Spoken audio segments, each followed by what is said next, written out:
So malinaw na po 'yan ha, yung usapin. Ngayon punta po tayo rito. Sa totoo lang po, yung tignan nyo po yung reaction sa pagpapile ng mga kaso. Wala pang wala pang impeachment kay BP Sara. Yung mga pagpapile pa lang po ng kaso kay BP Sara, nakikita na po natin kung gaano po kalamlam o katamlay yung pagtanggap po ng publiko, no?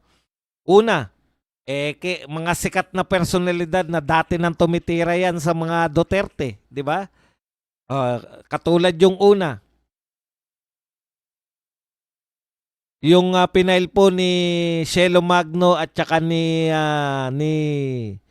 Father Flavi. Alam naman po natin na itong mga to, kritiko to ng mga Duterte sa mahabang panahon, no?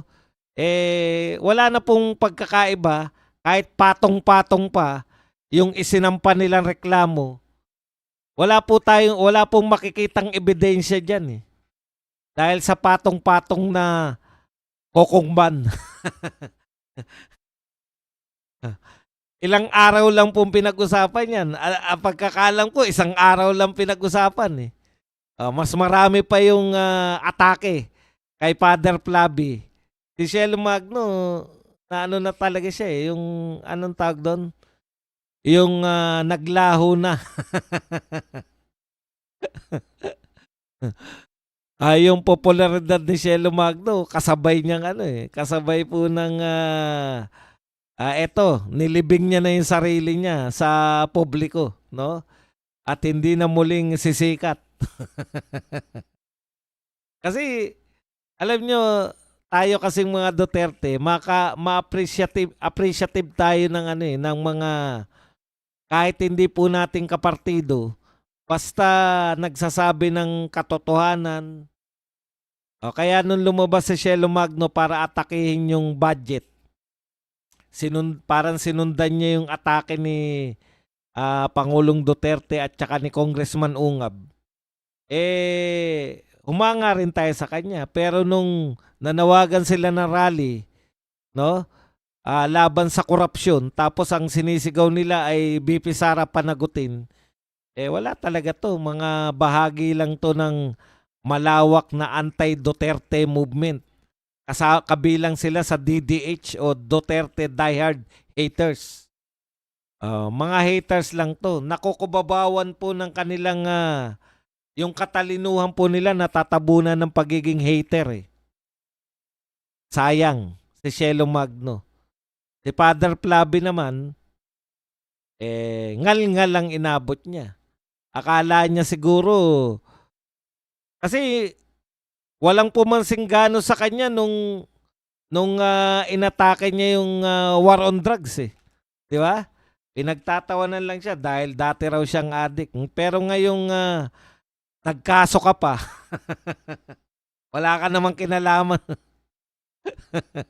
Wala namang ebidensya labang kay BP Sara, nagkaso pa kayo. Talagang makakatikim po kayo ng todo-todong batikos mula po sa mga Duterte. Sa mga Duterte supporters. Okay. Hindi po tumagal. Isang araw, 2 araw lang pinag-usapan. Yung isinampan nilang patong-patong na kokumban sa ombudsman. Tapos ngayon na naman, si Trillanes naman. Alam nyo hindi nga natin pinag-usapan ano yung reklamo ni Trillanes Nakita pa lang natin si Trillanes, walang kwenta yan. Kahit na ano sabihin yan. Yan yung kapalpakan ninyo Wala po ba kayong ideya? Kayong mga taga-media, kahit na anong cover ninyo, di ba matagal na kami nagtataka? Ano ba ang posisyon ni Trillanes sa gobyerno? Ano ba ang posisyon ni Llama sa gobyerno? Bakit pag itong dalawang to, nagbuka ng bibig, kahit na anong sabihin nila, pinapatulan ninyong mga media? Di ba kayo nagtataka? Kahit na ano po, laman ng balita, Trillanes pa rin, Trillanes pa rin, Llamas pa rin, Llamas pa rin. Kaya napaghalataan kayong mga bayarang media. Di ba? Halatang halata. Ngayon, meron po ba nagsusuri-suri man lang? Wala pong pumapatol ng mga political analyst. Dati yan, susuriin. Ano ba yung mga sinampa nilang reklamo? Ano ba yung mga ano? Pucha, bilyon-bilyon ang sinasabi. Itinatago. Nakita mo, Trillanes? Bilyon daw ang tinatago, tagong yaman ni BP Sara. Paano mo nakita? Nakatago nga. Ni walang bintang kung saan galing, drug lord. Alam niyo yung mga kwentong ganyan? Napaka-imposible pong maging makatotohanan eh. Ibig niyo sabihin yung pamilya na nag-conduct ng war on drugs, kumukuha ng pera mula sa drug lord.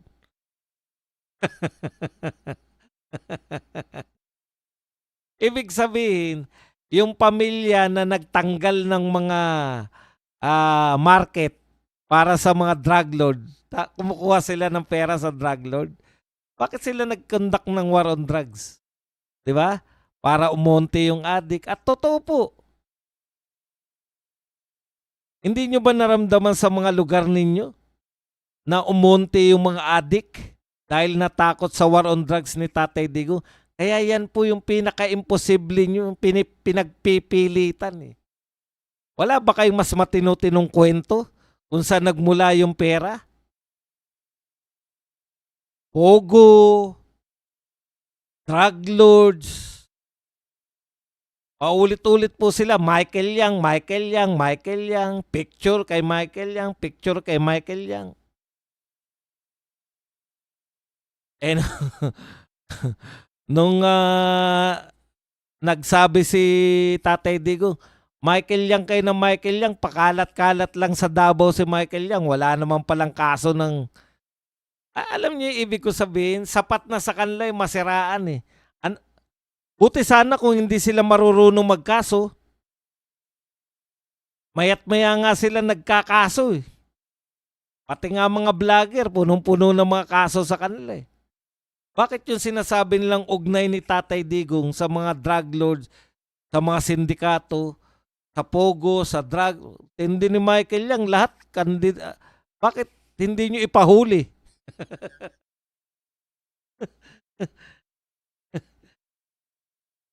Wala po kaming pakialam dyan. Di ko nga kilala kung sino yan eh. Sa inyo na nga namin nakilala. Sa inyo ko na nakilala yan eh. Kung na-involve pala yan sa lahat ng krimen ng mundo. O kung involved po yan sa lahat ng krimen, bakit hindi nyo hulihin? Si Alice Go nga, tignan nyo nga, hindi naman siya sinasabi ng mastermind na nahuli nyo eh. Yung pang... Kaya imposible yung mga banat nyo eh. Kung hindi nga pinaniniwalaan, wala kay ebidensya.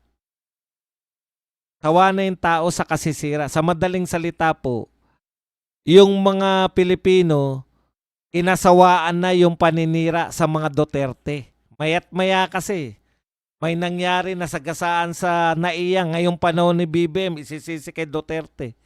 Aksidente ah. May namatay na sagasaan sa NAIA, sisisi kay Duterte. May bumagsak na tulay, in-inaugurate sa panahon ni Marcos, sisi sa Duterte.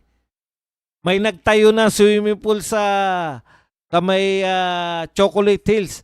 Sa panahon ni Marcos na itayo, sinisi sa mga Duterte. Flood control project, pumutok ngayon. Maraming ghost project. Walang ghost project nung panahon ni Duterte. Pero yung ghost project ngayon, sinisisi pa rin sa mga Duterte. Kaya nanawa yung tao sa kasisisi nyo sa Duterte. Nakasanayan na. Lahat binabato nyo sa mga Duterte. Wala na yung shock factor. Etong confidential fund, nagsimula to, 11 days. Diba? May drama lang eh. 17 days lang po ginastos. Wala pong sinabing ninakaw ha. Ganito nagsimula yan eh.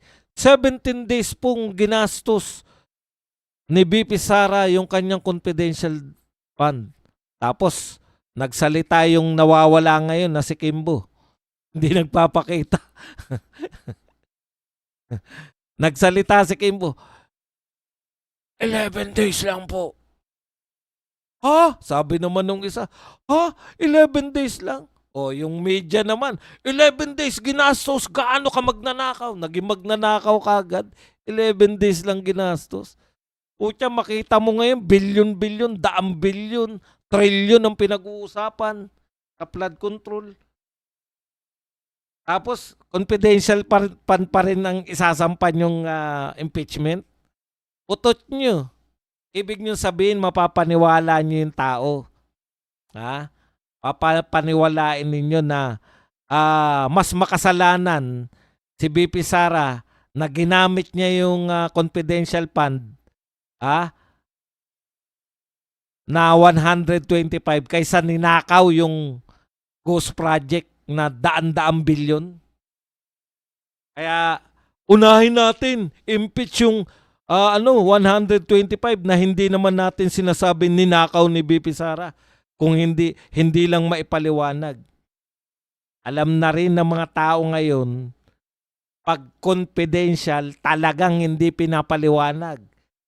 Alam rin ng tao na hindi mo po pwedeng pangalanan yung mga confidential agent.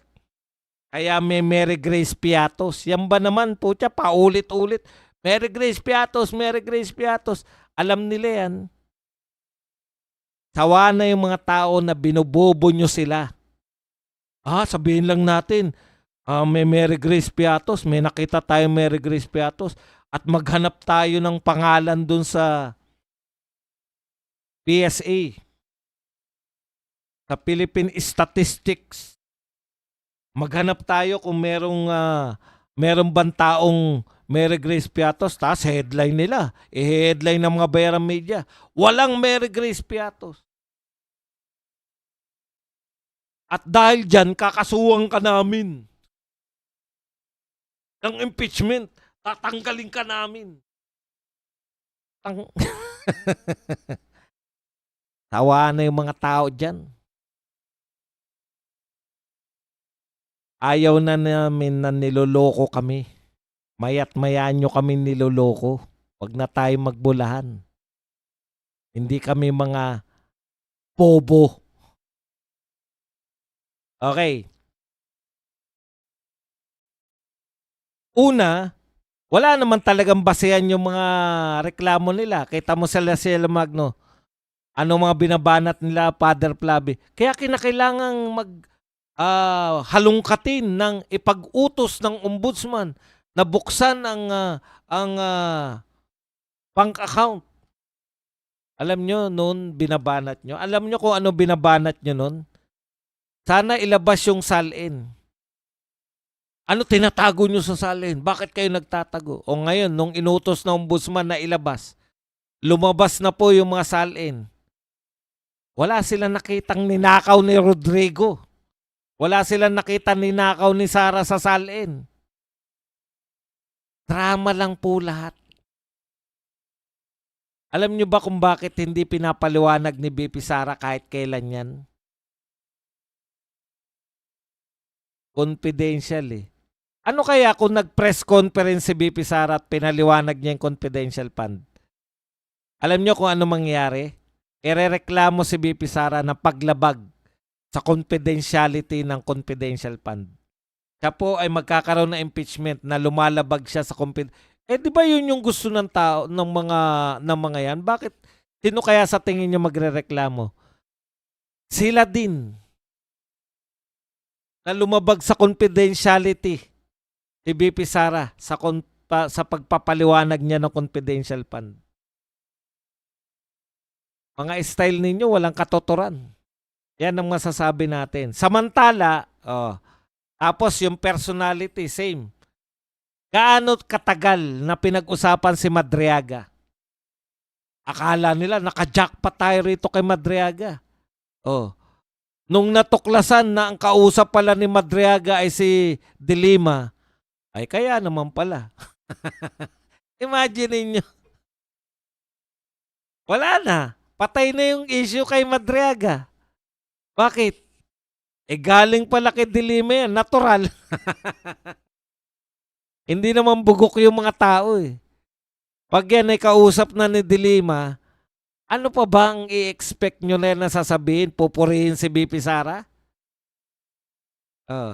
Doon pa lang, hindi na nila may paliwanag paano mo naging schoolmate si BP Sara. Hindi mo po pwedeng tawaging schoolmate yung hindi mo kabatch. O hindi kayo nagpang-abot. Katarantaduang schoolmate. Halimbawa, UP ka, graduate ka 1972 sa UP. Yung graduate ng 2027, sasabihin mo bang, ano mo yan? Schoolmate mo yan? Mate nga eh. Ibig sabihin ng mate, nagkita kayo. Di ba? Mate. Yung meet. Joke lang, joke. Dun pa lang eh.